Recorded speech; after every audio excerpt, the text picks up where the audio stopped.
Putari su 24 sata se borili s ovim snegom koji je padao sve to vreme.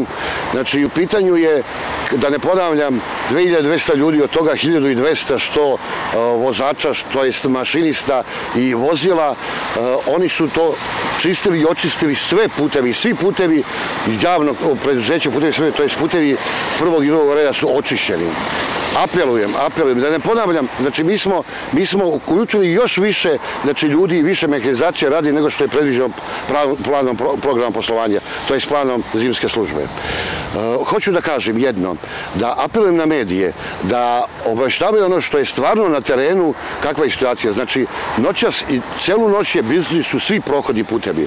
Još jedno, apelujem na vozače cisterni, broj 1 cisterni, da ne voze po ovakvom vremenu kad pada sneg 24 sata. Oni prave problem jer je to vrlo teško voziti cisterne po ovakvom vremenu. Mi dežuramo i dalje i očekujemo da ovaj sneg stane oko 12 sati, oko podneva i naravno putari su i dalje prisutni 24 sata i u jednoj smeni znači radi oko 1200-1500 ljudi. A u pitanju su 3 smene.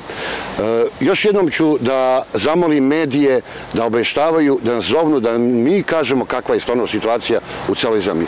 Posebno vodimo računa o tim prevojima, znači u turističkim mestima, kao Kopaoniku, na Zlatiboru nije problem, na Kopaoniku jeste problem. Šta? Da od Jošaničke banje ka Kopaoniku mora da imaju lance, da bi stigli na odredište.